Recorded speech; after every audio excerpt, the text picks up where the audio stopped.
Assalamualaikum warahmatullahi wabarakatuh. Perkenalkan kami dari kelompok 4 dengan materi tentang dasar dan tujuan filsafat pendidikan dan peran fungsi filsafat pendidikan.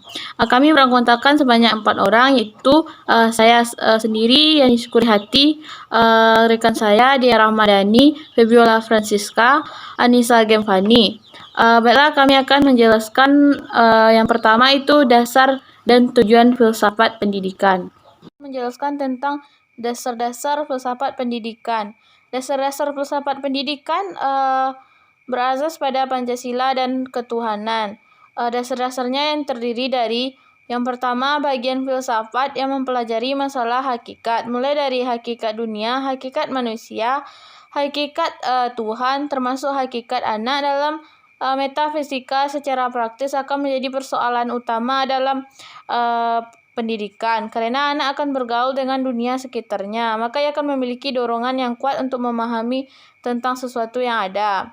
Yang kedua itu epistemologi yang diperlukan dalam pendidikan, yaitu hubungan dengan penyusunan dasar kurikulum, pengetahuan apa yang harus diberikan pada anak pada anak didik yang diajarkan di sekolah, dan bagaimana cara memperoleh pengetahuan dan cara menyampaikannya seperti apa. Yang ketiga itu aksiologi, itu dasar yang membahas tentang nilai baik atau nilai buruk, nilai indah atau nilai tidak indah, dan tidak mengakui nilai absolut, tapi menolak pula nilai yang bersifat subjektif seperti yang berlaku dalam nilai estetis. Nilai yang ada adalah nilai yang bersifat psikologis, ekonomis historis, dan dasar tingkah laku moral manusia. Sekian materi dari saya. Selanjutnya akan dilanjutkan oleh rekan saya. Assalamualaikum warahmatullahi wabarakatuh. Perkenalkan, nama saya Dea Ramadhani, NIM 19003054. Saya merupakan anggota kelompok 4 tentang materi tentang pentingnya filsafat pendidikan bagi pendidik. Pada saat kali ini, saya akan membahas materi mengenai tujuan filsafat pendidikan. Filsafat dengan pendidikan memiliki kaitan yang sangat erat. Berikut beberapa tujuan dari filsafat pendidikan. Yang pertama, menjadikan peserta didik lebih berpikir tentang hakikatnya sebagai manusia. Yang kedua, mereka akan menjadi anak yang berpikir objektif dalam penyelesaian masalah yang dihadapi. Yang ketiga, mereka mampu berpikir luas tentang sesuatu yang ada di depan ataupun yang akan mereka capai. Yang keempat, mereka memiliki dasar ilmu pengetahuan sehingga mereka memiliki pengetahuan yang lebih luas sebelum disampaikan oleh guru. Selanjutnya, mereka mampu berpikir sendiri dan berpikir mandiri atau melaksanakan segala sesuatu mandiri dan menyelesaikan masalahnya sesuai dengan aturan yang ada. Selain itu, tujuan filsafat pendidikan dapat kita tinjau dalam 6 hal. Yang pertama, realisme, yaitu sesuatu yang tampak nyata. Yang kedua, humanisme, yang berkaitan dengan manusia itu sendiri atau hakikatnya sebagai manusia. Yang ketiga, idealisme, yaitu tentang ini berkaitan biasanya dengan Pancasila atau dasar negara. Yang keempat, humanisme. Yang kelima, behaviorisme. Yang keenam, konstruktivisme dan praktisme. Keenam aspek ini saling berkaitan antara satu sama lain. Jadi, dapat disimpulkan bahwa tujuan filsafat terhadap pendidikan merupakan mencari kebenaran tentang sesuatu yang sedang dibicarakan atau memahami aspek baik secara logika, kebenaran, perilaku maupun metafisika. Jadi, dengan adanya filsafat pendidikan menjadikan anak-anak lebih mampu berpikir dengan baik dan mengetahui apa hakikatnya sebagai peserta didik dan apa hak dan kewajibannya sebagai peserta didik di sekolah. Sekian yang dapat saya sampaikan. Assalamualaikum warahmatullahi wabarakatuh. Baiklah, saya Anissa Gemfani akan menjelaskan tentang peranan filsafat pendidikan.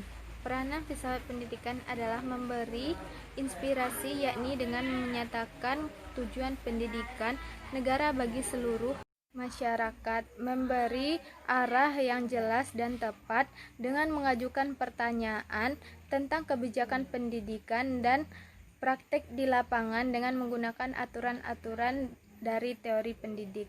Peranan antara filsafat dengan ilmu pendidikan memiliki hubungan fungsional satu sama lain. Dapat dilihat dari poin di bawah ini. Filsafat dalam arti analisa filsafat adalah merupakan salah satu pendekatan yang digunakan para ahli pendidikan dalam memecahkan problematika yang pendidikan dan menyusun teori-teori pendidikannya, di samping menggunakan metode-metode ilmiah lainnya. Filsafat juga berperan memberi agar teori pendidikan telah dikembangkan oleh para ahlinya yang berdasarkan dan menurut pandangan dan aliran filsafat tertentu, mempunyai relevansi dengan kehidupan nyata. Filsafat yang juga termasuk filsafat pendidikan memiliki peran untuk memberikan petunjuk dan arah dalam mengembangkan teori-teori pendidikan menjadi ilmu pendidikan atau pedagogik. Assalamualaikum warahmatullahi wabarakatuh. Saya Febiola Francisca, NIM 19003013, akan menjelaskan materi tentang fungsi filsafat pendidikan. Secara umum, filsafat pendidikan berfungsi untuk mencari hakikat kebenaran, baik dalam logika, etika, maupun metafisika. Ada beberapa fungsi lain dari filsafat pendidikan, yakni fungsi spekulatif, yakni suatu usaha untuk mengerti persoalan pendidikan dan faktor lain yang mempengaruhi pendidikan, serta mencoba menggambarkannya dalam satu gambaran pokok. Yang kedua yaitu fungsi normatif, yakni sebagai penentu arah dan pembentuk norma-norma kehidupan yang bersumber pada dasar-dasar kehidupan untuk direalisasikan dalam pendidikan. Yang ketiga yaitu fungsi kritis, yakni memberikan dasar pertimbangan dan penafsiran data ilmiah. Filsafat pendidikan dapat menetapkan klasifikasi prestasi secara tepat dengan data yang objektif. Fungsi keempat yaitu fungsi teori bagi praktek, yakni semua ide, konspirasi, kesimpulan-kesimpulan yang dijadikan dasar dalam pelaksanaan atau praktik kependidikan. Yang kelima yaitu fungsi integratif, yakni filsafat pendidikan sebagai pemandu fungsional semua nilai dari asas normatif dalam ilmu kependidikan. Sekian yang dapat saya sampaikan. Terima kasih.